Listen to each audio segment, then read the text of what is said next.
Welcome guys, स्वागत करते हैं आपका ए टू जेड चैनल पर। तो आज हम पढ़ेंगे सीडीपी और सीडीपी का जो हमारा टॉपिक चल रहा था, इससे पहले पियाजे हमने पढ़ा था और आज हम पढ़ेंगे वाइगोत्स्की की थ्योरी। तो चलिए वीडियो को शुरू करते हैं। चैनल को सब्सक्राइब कर लें, वीडियो को एंड तक देखें और अगर पसंद आए तो लाइक करें, शेयर करें, ठीक है। और सबसे ज़रूरी पढ़ लें अच्छे से।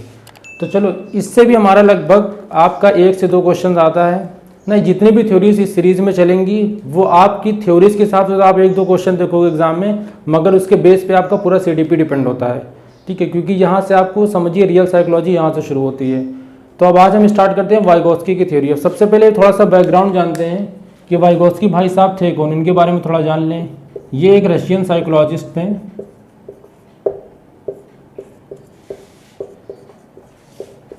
रशियन साइकोलॉजिस्ट थे ये। दूसरी बात कि इन्होंने बच्चों को एक सोशल कंस्ट्रक्टर के रूप में बोला है। पियाजे भाई साहब ने क्या बोला था, उनको डिस्कवरर बोला था एक, या लिटिल साइंटिस्ट बोला था ना। मतलब उन्होंने खोजबीन पर, ठीक है, इन पे ज़्यादा उन्होंने तवज्जो दी, या इन पे ज़्यादा उन्होंने बच्चों को दिखाया कि इस पे ज़्यादा निर्भर होते हैं। लेकिन जो वाइगोत्स्की भाई साहब थे, इनका कहना था कि बच्चा जो है वो सोशल कंस्ट्रक्टर है। मतलब वो कुछ भी सीखेगा या कुछ भी लर्न करेगा तो सोसाइटी के हिसाब से लर्न करेगा, या सोसाइटी में जो देखेगा या अपने कल्चर में जो चीज़ देखेगा उस हिसाब से करेगा। इसलिए उन्होंने बच्चों को क्या बोला, सोशल कंस्ट्रक्टर। तो ये भी याद रखना कि इनके हिसाब से बच्चे क्या हैं। यहाँ से इस थ्योरी का नाम हम समझते हैं कि इसलिए इस थ्योरी का नाम क्या पड़ा, सोशियो कल्चरल थ्योरी, ठीक है। अब इस थ्योरी का नाम देखिए क्या क्या पड़ा है। पहला नाम इसका है सोशियो कल्चरल थ्योरी, मतलब ऐसी थ्योरी जिसमें सोसाइटी और कल्चर का कुछ रोल होगा। दूसरा नाम जो इसका है आप कह सकते हो कॉग्निटिव डेवलपमेंट थ्योरी। जैसे पियाजे ने दी थी वैसे इन्होंने भी कॉग्निटिव डेवलपमेंट थ्योरी। और एक और नाम आप कह सकते हो सोशल डेवलपमेंट थ्योरी। तो ये इनके 3 नाम हैं ना। इसको आपको थोड़ा इसलिए मैंने बता दिया है क्योंकि एग्जाम में क्वेश्चंस किसी भी वर्ड से आ सकता है, कोई भी टर्म का यूज़ कर सकता है ना। तो तीनों नाम जानना ज़रूरी है। और इवन हर थ्योरी में आप 1 या 2 नाम अलग अलग होता है, तो सब कुछ जान के चलो। अब देखो, यहाँ से शुरुआत करते हैं कि इन्होंने जो अपनी थ्योरी थी उसके हिसाब से इन्होंने बोला कि जो बच्चा है वो अपने आसपास का जो भी उसका वातावरण होगा, मतलब उसके आसपास जैसा समाज होगा, जैसी सोसाइटी होगी, वो उनको देखेगा, उनसे उनकी नकल करेगा, इमिटेट करेगा और उन्हीं से वो सीखता है। जो उसका कल्चर होगा, मतलब जो संस्कृति होगी, उससे वो इंस्पायर होगा, ठीक है। या उसके थ्रू वो अपने अंदर क्या करता है, मोरल वैल्यूज डेवलप करता है, जो उसे क्या बनाती है, एक सिविलाइज्ड पर्सन बनाती है ना, कि एक अच्छा नागरिक बनाती है। तो सोसाइटी का भी रोल है और हमारे कल्चर का भी रोल है। अब सोसाइटी का एक तरीके से और आप समझिए कि सपोज करिए कि अगर आप बच्चे के सामने एक अच्छा रिप्रेजेंटेशन रखते हो, अच्छी सोसाइटी में रखते हो, तो आपने अक्सर देखा होगा वो उनका लैंग्वेज भी अच्छा होता है, बात करने का तरीका भी अच्छा होता है, कम्युनिकेशन भी अच्छे से करते हैं, ठीक है। और अगर वही कोई गलत सोसाइटी में रह रहा हो तो वहाँ का क्या उसको एक गलत प्रभाव पड़ता है। और सोशल में एक चीज़ हम और ध्यान देना है कि जो भी हमारा सोसाइटी होगा, जहाँ से भी बच्चा सीखेगा, उनकी जो नॉलेज होनी चाहिए बच्चे से ज़्यादा होनी चाहिए ना। ये बहुत बड़ा फैक्टर है जो आपको बुक्स में जल्दी नहीं मिलेगा ना। तो आप इसको ऐसे समझिए कि सोशल इंटरेक्शन के थ्रू जो भी बच्चा सीखता है उसमें एक शर्त ये होती है कि जिससे वो सीख रहा है उसके पास ज़्यादा नॉलेज होनी चाहिए, ठीक है। कम नॉलेज होगी तो बच्चा उतने अच्छे से नहीं सीख पाएगा, ठीक है, और वो चीज़ उसके डेवलपमेंट के लिए अच्छी नहीं होगी। तो अब कुछ एलिमेंट्स की हम बात करते हैं जिन पे हमारी थ्योरी बेस है वाइगोत्स्की की, ठीक है। सबसे पहला एलिमेंट हो गया हमारा सोशल इंटरेक्शन।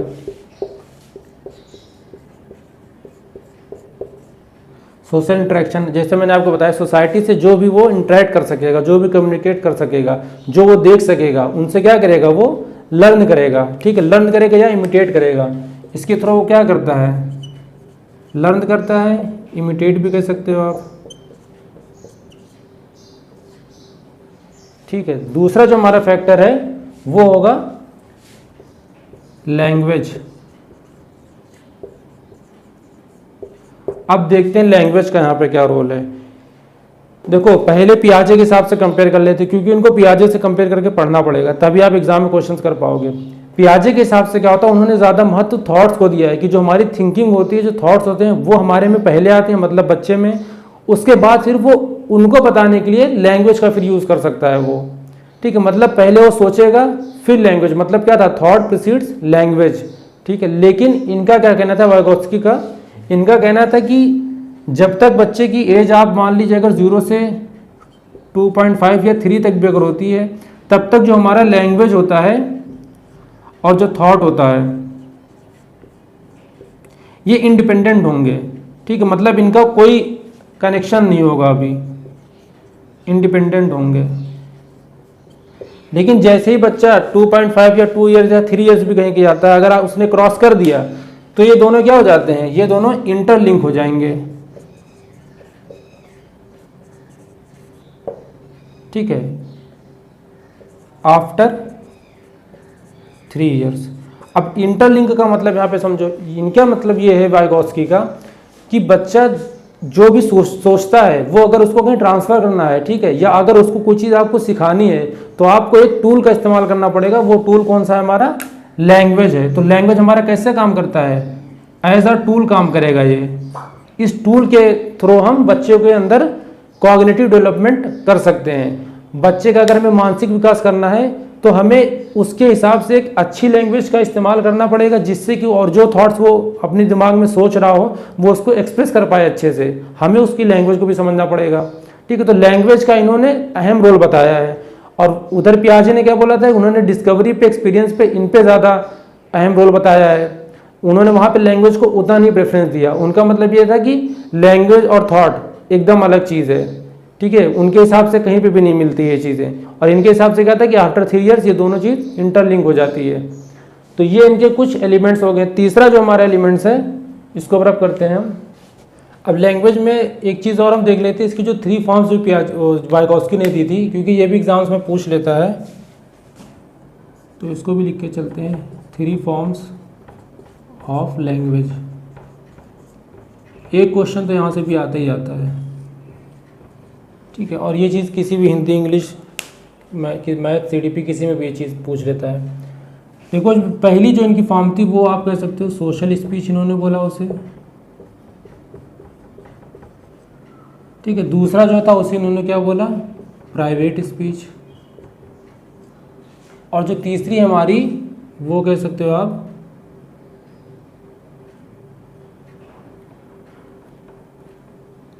इनर स्पीच कह सकते हो।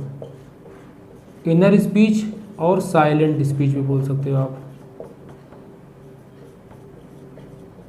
या साइलेंट इनर स्पीच, ठीक है। अब देखो मतलब क्या है, ये हमारी जो होती है 0 से 2 ईयर्स तक होती है, ये आपकी 2 से 6, और ये आप कहते हो 7 से उसके अबव, ठीक है। अब देखो एग्जाम्पल के थ्रू बताएंगे, समझ जाओगे। देखो सोशल स्पीच क्या होती है, सोशल स्पीच मतलब जो स्पीच है, जो भी भाषा है, जो भी बात आप किससे कर रहे हो, सोसाइटी से कर रहे हो, दूसरों से ना, जो भी आप बात कर रहे हो दूसरों से, टॉकिंग विद अदर्स, या आप कह सकते हो आउटर ना, बाहरी लोगों से जो भी आप बात करो। जैसे बच्चे, इसमें क्या होता है, कुछ भी बोलता रहता है, दूसरों को बोलेगा, ठीक है, मम्मी पापा से कुछ ना कुछ बोलेगा, ठीक है। मतलब उसको पता है कि हम किसी से बोल रहे हैं। ये हमारी क्या होती है, सोशल स्पीच होती है। प्राइवेट स्पीच क्या होती है, ये वो स्पीच होती है जो बच्चा खुद को बोलता है, मतलब खुद को गाइड करने के लिए बोलता है, खुद को डायरेक्ट करने के लिए, इसलिए इसको हम बोलते हैं कि सेल्फ डायरेक्ट करने के लिए बोलता है, ठीक है, या सेल्फ गाइड करने के लिए कह सकते हो आप, जो अपने से खुद बोलता है। जैसे आप देखे होगे इस एज के जो बच्चे होते हैं, जैसे मान लो कोई खेल रहे हैं वो, तो वो क्या करेंगे, खुद ही बोलेंगे, करेंगे ये ऐसे हो जाएगा, अरे ये तो गलत हो गया ना, अरे ये ऐसे कैसे हो गया ना, इसको ऐसे करेंगे तो ये हो जाएगा, ऐसे करेंगे तो वो हो जाएगा। मतलब क्या, वो अपने आप को बता रहे कि हाँ ये चीज़ तुम सही कर रहे हो, खुद को गाइड कर रहे हैं वो ना। और ये उनको क्या हेल्प करता है कि खुद में उनको जज कराता है कि हाँ तुम ये चीज़ गलत कर रहे हो, फिर उसको क्या करते हैं, वापस रिवर्स करके सही करने लगते हैं, ठीक है। तो बच्चे जब खुद से बात करते हैं उसको हम बोलते हैं प्राइवेट स्पीच, मतलब वो सेल्फ से बात कर रहा है। इसी स्पीच को जब हम 6 साल से ऊपर हो जाते तो क्या होता है, ये स्पीच हमारी इनर स्पीच में बदल जाती है। हम आप भी तो यूज़ करते हैं ना, आप कुछ भी काम कर रहे हो, आप एग्जाम ही दे रहे हो बैठ के, तो बाद में आप अपने मन से तो वहाँ पर क्या करते हो, कई लोग तो अभी भी प्राइवेट स्पीच कर रहे होते हैं, वहाँ पे क्या कहेंगे, ये वाला आंसर गलत हो जाएगा, अरे यार ये भी गलत हो जाएगा, नहीं ये वाला ऑप्शन सही लग रहा है। ये आप प्राइवेट स्पीच ही तो कर रहे हो, उसी चीज़ को अगर आप मन में करोगे तो क्या कहलाएगी, वो इनर स्पीच कहलाएगी। ठीक है, ये बदल के हमारी किस में आ जाती है, चेंज हो जाती है, किस में, इनर स्पीच में चेंज हो जाती है। ठीक है, ये भी सेल्फ रेगुलेशन के ही काम आती है। ठीक है, तो ये वाइगोस्की के हिसाब से कुछ स्पीचेस की फॉर्म थी। अब हम पढ़ते हैं कल्चर के ऊपर, जो उसका थर्ड एलिमेंट है। तीसरा जो पॉइंट है वो है हमारा कल्चर। अब देखते हैं हम कि इनके बेस पे थ्योरी का क्या मतलब है ना, कि कल्चर का हमारा क्या रोल है। देखो, इनके हिसाब से जो भी बच्चा होता है अपने कल्चर से, जैसी भी उसकी संस्कृति होगी, उससे वो क्या सीखता है, एथिकल वैल्यूज सीखेगा। एथिकल वैल्यूज, मोरल वैल्यूज भी कह सकते हो आप। मतलब वहां से वो एक अच्छा इंसान, एक जेंटलमैन, एक अच्छी पर्सनालिटी को एक्वायर करना सीखता है। अगर आप उसका कल्चर नहीं अच्छा है तो फिर कितनी भी नॉलेज होगी, वही बात होगी कि कितना भी ज्ञान होगा, अगर आपको बात करने का तरीका नहीं है तो फिर आप अज्ञानी कहलाए जाओगे ना। ज्ञान लेने का मतलब क्या होता है कि आप जिस भी महफिल में उठो बैठो, जिनसे भी बात करो, सिर्फ आपकी बात से वो आपकी एजुकेशन को जज कर ले कि हाँ ये लड़का पढ़ा लिखा है, ठीक है, ये लड़की पढ़ी लिखी है। अब देखो इनसे क्या होगा, अगर एथिकल और मॉरल वैल्यूज को लेने के बाद वो क्या करेगा, एक सिविलाइज्ड पर्सन बनेगा। इसको क्या बनाएंगे, एक सिविलाइज्ड पर्सन, एक अच्छा नागरिक बनाएंगे। ठीक है, तो ये इनकी जो है 3 थ्योरीज हो गई हैं, वो सॉरी थ्योरीज के 3 इनके एलिमेंट्स हो गए हैं ना। तो इन 3 एलिमेंट्स को आप अच्छे से पढ़ लेना, इन्हीं के बेस पे हमारे जो क्वेश्चंस होंगे वो सॉल्व करे जाएंगे। और सबसे अच्छा बता दें, जहाँ पे भी क्वेश्चन में अगर इन 3 एलिमेंट्स का कहीं भी नाम आ गया, किसी भी क्वेश्चन के स्टेटमेंट में अगर सोसाइटी का नाम आया, कल्चर का नाम आ गया और लैंग्वेज को ज़्यादा प्रेफरेंस दे दी गई, तो वहाँ समझ जाना है आंसर कौन होगा, वाइगोस्की होंगे। ठीक, और जहाँ पे डिस्कवरी आ गया, सिर्फ कंस्ट्रक्शन आ गया, कंस्ट्रक्टर आ गया, वहाँ पे कौन, हमारे पियाजे भाई साहब होंगे। ठीक है, अब चलो पढ़ते हैं 3 और एलिमेंट्स ना, जिनके बेस पे इस थ्योरी को और अच्छे से समझ पाएंगे। इसको रब करते हैं। तो चलो अब बात करते हैं अदर 3 एलिमेंट्स की ना, जो इंपॉर्टेंट है हमारी इस थ्योरी के लिए। तो अब जो सबसे पहला एलिमेंट यहाँ पे हम लेते हैं वो है ZPD, जिसे हम क्या बोलते हैं, जोन ऑफ प्रॉक्सिमल डेवलपमेंट। ठीक है, इसका मतलब क्या होता है वो भी समझते हैं। देखो, कोई भी बच्चा होता है, कोई भी इंसान होगा, उसके अंदर क्या होती है, एक एबिलिटी होती है किसी भी चीज़ को समझने की, याद करने की। ठीक है, अगर वो उस एबिलिटी से भी ज़्यादा अगर उसको एबिलिटी मिल जाए, ठीक है, मतलब अगर उसकी किसी ने हेल्प कर दी या मोर नॉलेजेबल पर्सन अगर उसे मिल गया, तो क्या करेगा, उसी काम को और बेहतर तरीके से कर सकता है और अच्छे लेवल से कर सकता है। अब इसको देखो ऐसे एक डायग्राम से समझते हैं। सपोज करो ये एक बच्चे की, आप समझो कि एक मानसिक उसकी सोच है कि कोई भी काम वो कर सकता है, तो क्या करेगा, आई कैन डू। ठीक है, ये जो वो कर सकता है, एक हमारा ये हो गया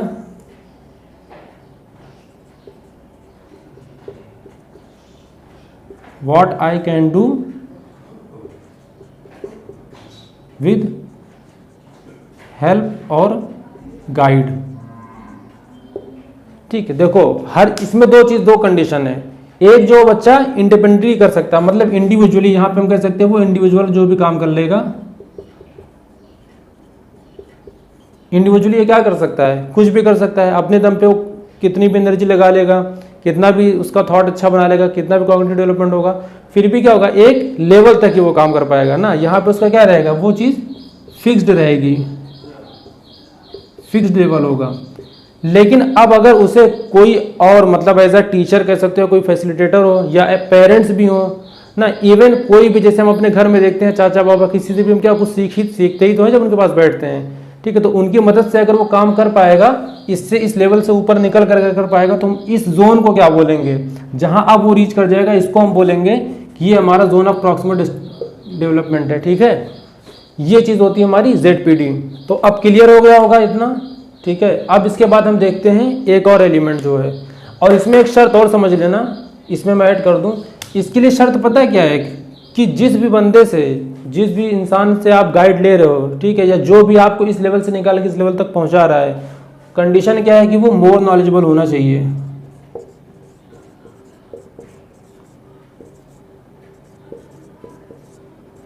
ठीक है, मोर नॉलेजेबल पर्सन होना चाहिए वो, ये इसकी कंडीशन है। अब हम समझते हैं एक और टर्म जो इससे ही थोड़ा इंटरलिंक है, उसमें और इसमें क्या फ़र्क होता है अभी देखते हैं। ठीक है, चलो अब देखते हैं कि मोर नॉलेजेबल अदर क्या होता है, इसका मतलब क्या होता है। ठीक है, अब ZPD को थोड़ा दिमाग में ध्यान रखना।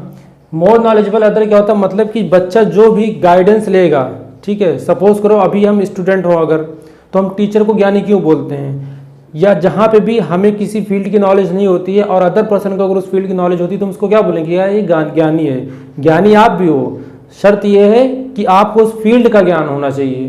ठीक है, तब आप उस सिनेरियो पे कहोगे कि हम ज्ञानी हैं। किसी अदर फील्ड में हो सकता है आपको ज़्यादा ज्ञान हो ना। जैसे करियर की बात आती है, ये नहीं कि सब इंजीनियर डॉक्टर बन रहे तो आप इंजीनियर डॉक्टर बन जाओगे, क्या पता कि आप किसी और चीज़ के लिए बने हो ना। तो ये हमारा क्या यहाँ पे क्या उसका मतलब हो गया, हम क्या होगा कि आप जिससे भी नॉलेज ले रहे हो वो बंदे के अंदर आपसे ज़्यादा नॉलेज होनी चाहिए। अगर बाय चांस बच्चा जिससे नॉलेज ले रहा है उसके अंदर उतनी नॉलेज नहीं है और उसका कॉग्निटिव डेवलपमेंट बच्चे से कम है, सपोज करो कि यहाँ पे कोई चाइल्ड है, ठीक है, अब ये मान लीजिए मिला किसी एक टीचर से, आप कह सकते हो टीचर से और अदर पर्सन से कोई मिला। ठीक है, अब अगर इस टीचर के पास या इस पर्सन के पास ज़्यादा नॉलेज हुई,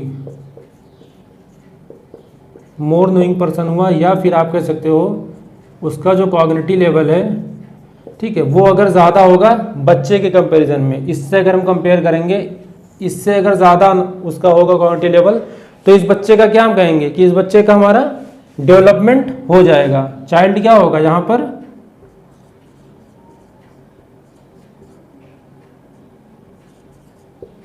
इसका जो कॉग्निटिव लेवल होगा वो डेवलप हो जाएगा। लेकिन अभी एक एग्जांपल अगर हम और लें, सपोज करो ये जो चाइल्ड है और यहाँ पर कोई अदर पर्सन हम लिख देंगे,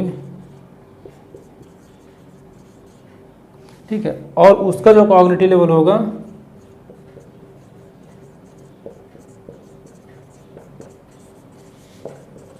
नॉट मोर नॉलेजेबल, या हम कह सकते हैं लेस कॉग्निटिव लेवल। किससे कंपेयर करेंगे, अगर बच्चे से हम कंपेयर करेंगे, बच्चे से अगर कंपेयर करें और इन भाई साहब का कॉग्निटिव लेवल अगर कम हुआ तो बच्चे का जो डेवलपमेंट होगा ना